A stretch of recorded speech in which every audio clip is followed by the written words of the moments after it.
Today we are going to discuss the Hindu news analysis of 22nd June 2021. In Telugu, without any delay, we move to the first article. Custodial death, 3 policemen suspended. This article comes under GS paper 2 polity and mains lo ఇది చాలా important. Custodial death 3 policemen suspended. కస్టడీలో ఉన్న వాళ్ళు నేరస్తులు చనిపోయారు, అందుకని 3 పోలీసుల్ని suspend చేయడం అయితే జరిగింది. ఈ ఆర్టికల్ ఒక బ్యాక్గ్రౌండ్ చూస్తే మనం దొంగతనం చేసిందని ఒక మహిళని అరెస్ట్ చేయడం అయితే జరిగింది. ఆమెని కస్టడీలోకి తీసుకున్నారు. ఆ కస్టడీలో ఉన్న టైంలో ఆమె మరణించడం అయితే జరిగింది. ఆమెను అరెస్ట్ చేసిన దాంట్లో 3 పోలీసులు నిందితుల కింద ఉన్నారు. అయితే ఏంటంటే ఒక లేడీ మహిళ కూడా లేదు. మరి ఆ 3 పోలీసుల్ని రచ్చకొండ పోలీస్ కమిషనర్ గారు సస్పెండ్ చేయడం అయితే జరిగింది కస్టోడియల్ డెత్ వల్ల. అండ్ ఇంకా చూసుకుంటే కస్టోడియల్ వైలెన్స్, కస్టోడియల్ డెత్ అంటే చూసాం, కస్టడీలో ఉన్న వాళ్ళు చనిపోవడం. కస్టోడియల్ వైలెన్స్ అని మనకు ఒక పదం ఉంటుంది. కస్టోడియల్ వైలెన్స్ అంటే పోలీసెస్ లేదా జ్యుడిషియల్ కస్టడీలో ఉన్న వ్యక్తుల్ని టార్చర్ చేయటం, వాళ్ళని చంపడం, వాళ్ళని మానభంగం చేయటం, ఇలాంటివన్నీ కస్టోడియల్ వైలెన్స్ కింద వస్తాయి. According to national crime record bureau 2001 నుంచి 2018 వరకు 1727 కస్టోడియల్ డెత్స్ జరిగినాయి. కానీ 26 పోలీస్మెన్ మీదే చర్యలు తీసుకోవడం అయితే జరిగింది. అండ్ అబౌట్ 2000 మెంబర్స్ మీద హ్యూమన్ రైట్స్ వైలేషన్ అయితే ఉన్నాయి ఫ్రమ్ 2000 to 2018. కానీ వీటికి ఎలాంటి ఆధారాలు లేకపోవడం వల్ల ఇవన్నీ అలా ఉండిపోయినాయి. ఓన్లీ 26 పోలీస్మెన్సే కన్విక్ట్స్ కింద ఉన్నారు. సో ఎందుకు ఈ కస్టోడియల్ డెత్స్ అనే వాటిని ఇంక్రీజ్ అవడానికి కారణం ఏంటంటే, అందులో ఉన్న లూప్ హోల్ ఏంటంటే కస్టోడియల్ డెత్ని క్రిమినలైజ్ చేయలేదు. ఎప్పుడైతే క్రిమినలైజ్ చేస్తారో అప్పుడు ఈ కస్టోడియల్ డెత్స్ అనేవి ఆగుతాయి. అండ్ ఇంకా మనం చూసుకుంటే కస్టోడియల్ డెత్స్ అనేవి ఆర్టికల్ 21కి అగైనిస్ట్గా అనమాట. Right to life and Liberty ఉంది కదా, దాని ప్రకారం ప్రొటెక్షన్ ఫర్ టార్చర్ కిందకు వస్తుంది. అండ్ ఈ కస్టోడియల్ డెత్స్కి సంబంధించి మనకి ఇన్ఫర్మేషన్ సిఆర్పిసి సెక్షన్ 41లో ఉంది. మొత్తానికి ఏంటంటే కస్టడీలో ఉన్న ఆమె చనిపోయిందని చెప్పి 3 పోలీస్మెన్లను అయితే సస్పెండ్ చేయడం జరిగింది. This was regarding this article. Now we move to the second article. World's first GM rubber sapling planted in Assam. This article comes under Science and Technology GS paper 3, important for both prelims and mains. ఈ ఆర్టికల్లో చూసుకుంటే GM means genetically modified. అసలు first genetically modified అంటే ఏంటో చూద్దాం. Genetically modified అంటే ఏదైతే సీడ్స్లో అవి న్యాచురల్గా ప్రొడ్యూస్ చేసుకొని క్వాలిటీస్ ఏవైతే ఉంటాయో వాటిని ఆర్టిఫిషియల్గా ఇండ్యూస్ చేయడమే జెనెటికల్లీ మోడిఫైడ్ సీడ్స్ అనేది. అండ్ ఈ ఆర్టికల్ యొక్క బ్యాక్గ్రౌండ్ చూసుకుంటే మనకి అస్సాంలో ఉన్న గౌహతి యొక్క అవుట్స్కట్స్లో రబ్బర్ బోర్ రీసెర్చ్ ఫామ్ అనేది ఒక శాంపుల్గా జెనెటికల్లీ మోడిఫైడ్ రబ్బర్ సీడ్ని ప్లాంట్ చేయడం అయితే జరిగింది. అండ్ ఎందుకు అక్కడ ఉన్న రబ్బర్ని జెనెటికల్గా మోడిఫై చేసి ప్లాన్ చేశారంటే, రబ్బర్ అనేది మనకి చూసుకుంటే వార్మ్, హ్యూమిడ్, అమెజాన్ ఫారెస్ట్స్ లాంటి క్లైమేట్లోనే అవి గ్రో అవుతాయి. కానీ మనం ఇక్కడ నార్త్ ఈస్ట్లో చూసుకుంటే అక్కడ కండిషన్స్ అనేవి కోల్డ్గా ఉంటాయి. సో అలాంటి కోల్డ్ ప్లేస్లో కూడా ఈ రబ్బర్ ప్లాంట్స్ అనేవి గ్రో అవ్వాలనే విధంగా ఇవి జెనెటికల్లీ మోడిఫై చేసి ప్లాన్ చేయడం అయితే జరిగింది. This was regarding this article. Now we move to the next article. House panel for study on malnutrition. This article comes under GS paper 2 health. ఇక్కడ మనం చూసుకుంటే మాల్ న్యూట్రిషన్లో మనకి 3 ఇంపార్టెంట్ మెయిన్ పాయింట్స్ ఉంటాయి. Like stunting, wasting and obesity. Stunting అంటే ఏంటంటే age కన్నా తక్కువ హైట్ ఉండడం. వాస్టింగ్ అంటే ఏజ్ కన్నా తక్కువ వెయిట్ ఉండడం. ఒబిసిటీ అంటే ఓవర్ వెయిట్ ఉండడం. మనకి మాల్ న్యూట్రిషన్ అనేది ఎందుకు వస్తుందంటే, మనం న్యూట్రిషనల్ డైట్ సరిగ్గా తీసుకోకపోవటం, న్యూట్రిషన్స్ని సరిగ్గా బ్యాలెన్స్ చేసుకోకపోవటం వల్ల మాల్ న్యూట్రిషన్ అనేది పెరుగుతుంది. లైక్ మనకి మ్యాక్రో న్యూట్రియన్స్ కావాలి, మైక్రో న్యూట్రియన్స్, కార్బోహైడ్రేట్స్ ఇంటేక్ ఉండాలి, ప్రోటీన్స్ తీసుకోవాలి, మినరల్స్, విటమిన్స్, ఫ్యాట్స్, ఇలా మన బాడీకి చాలా న్యూట్రిషన్స్ అనేవి అవసరం. అవన్నీ కరెక్ట్గా మనం తీసుకోకపోతే మన హెల్త్ మీద చాలా ఇంపాక్ట్ చూపిస్తుంది. ఇప్పుడు ఈరోజు రేపు 2 రోజులు 3 రోజులు సరిగ్గా తీసుకోకపోవటం వల్ల పెద్ద ఇంపాక్ట్ ఏమి ఉండదు. కానీ ఒక 2 years 3 years అలా తీసుకుంటూ పోతే, సరిగ్గా డైట్ తీసుకోకపోతే మన హెల్త్ మీదది చాలా ఎఫెక్ట్ చూపిస్తుంది. NFHS సర్వే నెంబర్ 5లో చూసుకుంటే మనకి number of stunting and wasting cases అనేవి చాలా ఇంక్రీజ్ అయినాయి కోవిడ్ టైంలో. ఈ మాల్ న్యూట్రిషన్ తగ్గించుకోవడానికి గవర్నమెంట్ మిడ్ డే మీల్స్ అనేది తీసుకొచ్చింది త్రూ స్కూల్స్. అదేమో ఈ కోవిడ్ టైం వల్ల స్కూల్స్ అన్నీ క్లోజ్ అవ్వడం జరిగింది.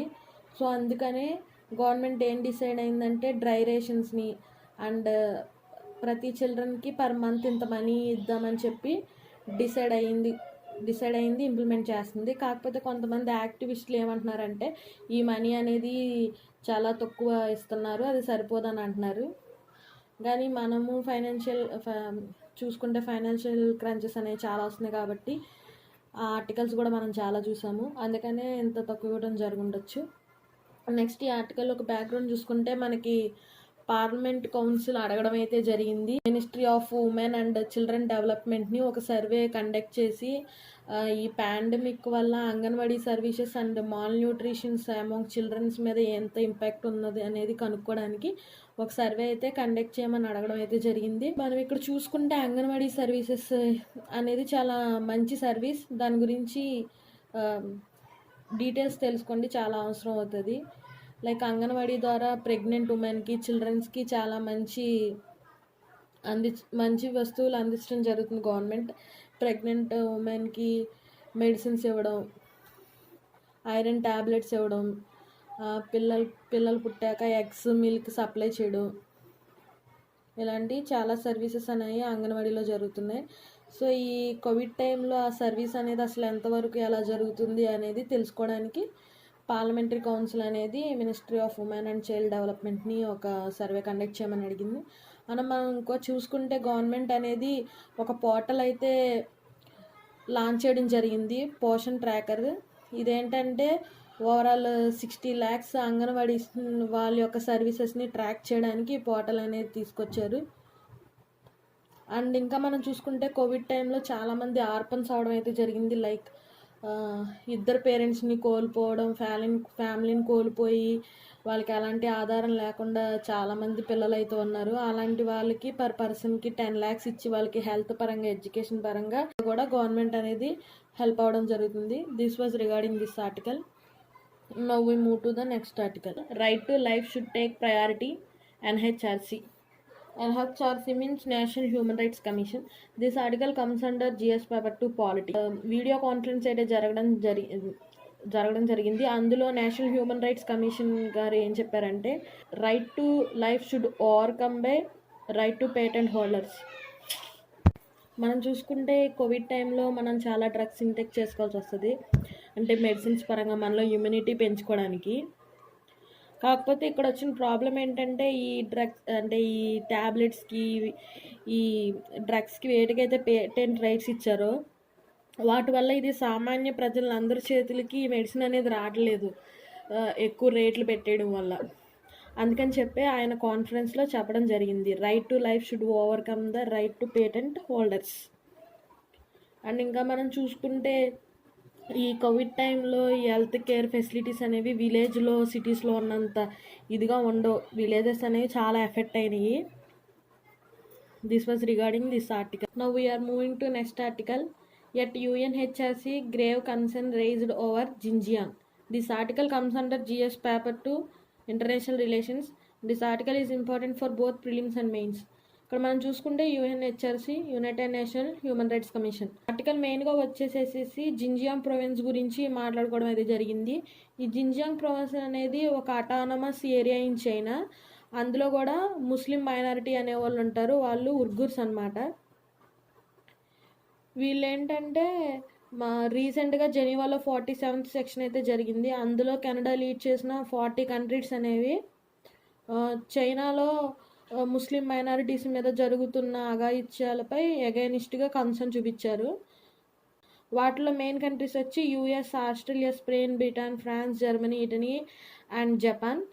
వీళ్ళు ఎందుకని ఇలాగా కన్సర్న్ చూపించారంటే జింజియాంగ్ మీద చాలా వేల రీసెంట్ రిపోర్ట్స్లో చూపించడం అయితే జరిగింది. చైనా వాళ్ళు ఆ మైనారిటీస్ మీద జెండర్ వేరియేషన్ చూపించడం, పేరెంట్స్ నుంచి చిల్డ్రన్ దూరం తీసుకెళ్ళడం, రేప్స్ చేయడం, ఫండమెంటల్ రైట్స్లో వాళ్ళకి రిస్ట్రిక్షన్స్ పెట్టడం, ఇలాంటివి చాలా చేస్తున్నారు. అందుకని చెప్పి యునైటెడ్ నేషనల్ హ్యూమన్ రైట్స్ కమిషన్కి చెప్పడం అయితే జరిగింది. This was regarding this article. Now we are moving to next article. International Tea Day auction sets price record. This article comes under GS paper 1 geography and GS paper 3 economy, because here we are talking about tea. That means it comes under uh, planting, so geography, and we are talking about selling price records, so comes under economy. మనం ఈ ఆర్టికల్లో చూసుకుంటే మే 31న మనకి international T day అనేది జరిగింది. దానికి సంబంధించి digital ప్లాట్ఫామ్లో టీ పౌడర్ అమ్మడం అయితే జరిగింది. అది రికార్డ్ స్థాయిలో అమ్మడం అయితే జరిగింది, అందుకనే మనకి న్యూస్లో వచ్చింది. ఇందులో 93% ఆఫ్ టీ అనేది గుజరాత్, అస్సాం, ఢిల్లీ, రాజస్థాన్, వెస్ట్ బెంగాల్ నుంచి సోల్డ్ అవడం అయితే జరిగింది. అండ్ ఇది డిజిటల్ ప్లాట్ఫామ్లో ఎక్కడ జరిగిందంటే ఈస్టర్న్ అస్సాం జోరాత్ ప్లేస్లో జరిగింది. ఈ అస్సాంలో ఈ జోరాత్ అనే place one of the tea capital in that region. మనం టీ ప్లాంటేషన్ గురించి చూస్తే ఇది ట్రాపికల్ అండ్ సబ్ ట్రాపికల్ రీజియన్లో అయితే ఉంటుంది. దీనికి 20 to 30 degrees సెంటిగ్రేడ్ హీట్ అనేది ఉండాలి. సో మనం చూసుకుంటే టీ ప్రొడక్షన్ అనేది మనకి ఎక్కువ వెస్ట్రన్ ఘాట్స్లో ఉన్న కేరళ, కర్ణాటక అండ్ ఇక్కడ చూసుకుంటే మనకి అస్సాంలో అయితే ఎక్కువ ఉండడం జరిగింది. అండ్ దీనికి 150 to 300 సెంటీమీటర్స్ రేంజ్లో రెయిన్ఫాల్ అనేది కావాలి. సో మనకి ఇటు అరేబియన్ సైడ్ నుంచి ఈ ఏరియాలో మనకి రెయిన్ఫాల్ పడుతుంది, ఇటు బే ఆఫ్ బెంగాల్ నుంచి ఇక్కడ మనకి రెయిన్ఫాల్ అనేది బాగా ఉంటుంది. కాబట్టి ఈ రీజన్స్లో మనకి టీ ప్రొడక్షన్ అనేది ఎక్కువ ఉండడం జరిగింది. అండ్ మనం సాయిల్ చూసుకుంటే ఈ టీ పండడానికి మనకి స్లైట్లీ ఎసిడిక్ సాయిల్ అనేది కావాలి, which pH value is less than 7. This was regarding this article. నా సమాచారం కనుక మీకు నచ్చినట్టయితే లైక్, షేర్ అండ్ సబ్స్క్రైబ్ చేయండి.